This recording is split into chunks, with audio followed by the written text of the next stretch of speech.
شروع اللہ کا نام لے کر جو بڑا مہربان نہایت رحم والا ہے۔ الف لام میم۔ اس میں کچھ شک نہیں کہ اس کتاب کا نازل کیا جانا تمام جہانوں کے پروردگار کی طرف سے ہے۔ کیا یہ لوگ یہ کہتے ہیں کہ پیغمبر نے اس کو از خود بنا لیا ہے؟ نہیں، بلکہ وہ تمہارے پروردگار کی طرف سے برحق ہے، تاکہ تم ان لوگوں کو ہدایت کرو جن کے پاس تم سے پہلے کوئی ہدایت کرنے والا نہیں آیا، تاکہ یہ رستے پر چلیں۔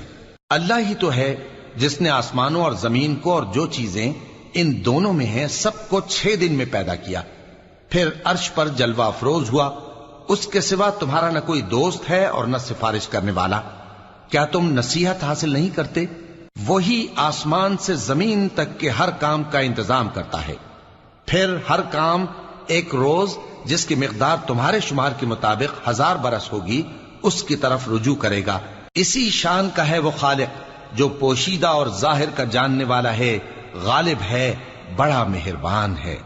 وہی جس نے ہر چیز کو بہت اچھی طرح بنایا، یعنی اس کو پیدا کیا اور انسان کی پیدائش کو مٹی سے شروع کیا، پھر اس کی نسل ایک قسم کے خلاصے سے یعنی حقیر پانی سے بنائی، پھر اس کو درست کیا، پھر اس میں اپنی طرف سے روح پھونکی اور تمہارے کان اور آنکھیں اور دل بنائے، مگر تم بہت کم شکر کرتے ہو۔ اور کہنے لگے کہ جب ہم زمین میں ملیا میٹ ہو جائیں گے تو کیا اثر نو پیدا ہوں گے؟ حقیقت یہ ہے کہ یہ لوگ اپنے پروردگار کے سامنے جانے ہی کے قائل نہیں۔ کہہ دو کہ موت کا فرشتہ جو تم پر مقرر کیا گیا ہے تمہاری روحیں قبض کر لیتا ہے، پھر تم اپنے پروردگار کی طرف لوٹائے جاؤ گے، اور تم تعجب کرو جب دیکھو کہ گناہگار اپنے پروردگار کے سامنے سر جھکائے ہوں گے اور کہیں گے کہ اے ہمارے پروردگار، ہم نے دیکھ لیا اور سن لیا، تو ہم کو دنیا میں واپس بھیج دے کہ نیک عمل کریں، بے شک ہم یقین کرنے والے ہیں۔ اور اگر ہم چاہتے تو ہر شخص کو ہدایت دے دیتے، لیکن میری طرف سے یہ بات قرار پا چکی ہے کہ میں دوزخ کو جنوں اور انسانوں سب سے بھر دوں گا، سو اب آگ کے مزے چکھو، اس لیے کہ تم نے اس دن کے آنے کو بھلا رکھا تھا۔ آج ہم نے بھی تمہیں بھلا دیا ہے، اور جو کام تم کرتے تھے ان کی سزا میں ہمیشہ کے عذاب کے مزے چکتے رہو۔ ہماری آیتوں پر تو وہی لوگ ایمان لاتے ہیں کہ جب ان کو ان کے ذریعے نصیحت کی جاتی ہے تو سجدے میں گر پڑتے اور اپنے پروردگار کی تعریف کے ساتھ تسبیح کرتے ہیں اور غرور نہیں کرتے۔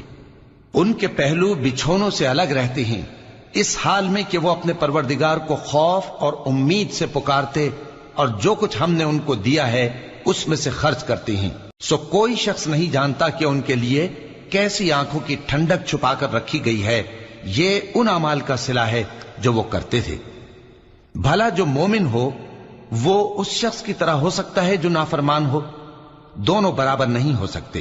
جو لوگ ایمان لائے اور نیک عمل کرتے رہے ان کے رہنے کے لیے باغ ہیں، یہ مہمانی ان کاموں کی جزا ہے جو وہ کرتے تھے، اور جنہوں نے نافرمانی کی ان کے رہنے کے لیے دوزخ ہے، جب چاہیں گے کہ اس میں سے نکل جائیں تو اس میں لوٹا دیے جائیں گے، اور ان سے کہا جائے گا کہ جس دوزخ کے عذاب کو تم جھوٹ سمجھتے تھے اس کے مزے چکھو، اور ہم ان کو قیامت کے بڑے عذاب سے پہلے دنیا کے عذاب کا بھی مزہ چکھائیں گے، شاید وہ ہماری طرف لوٹ آئیں۔ اور اس شخص سے بڑھ کر ظالم کون جس کو اس کے پروردگار کی آیتوں سے نصیحت کی جائے تو وہ ان سے منہ پھیر لے۔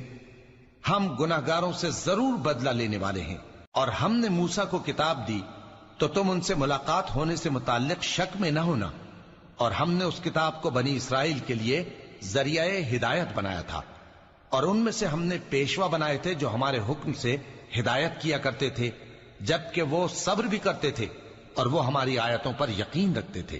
بلا شبہ تمہارا پروردگار ہی ان میں جن باتوں میں وہ اختلاف کرتے تھے قیامت کے روز فیصلہ کر دے گا۔ کیا ان کو اس امر سے ہدایت نہ ہوئی کہ ہم نے ان سے پہلے بہت سی امتوں کو جن کے رہنے کے مقامات میں یہ لوگ چلتے پھرتے ہیں ہلاک کر دیا؟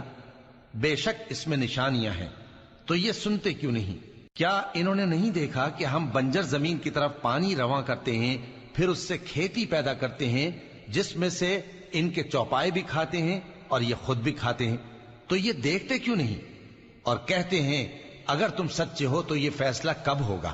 کہہ دو کہ فیصلے کے دن کافروں کو ان کا ایمان لانا کچھ بھی فائدہ نہ دے گا اور نہ ان کو مہلت دی جائے گی۔ تو ان سے منہ پھیر لو اور انتظار کرو، یہ بھی انتظار کر رہے ہیں۔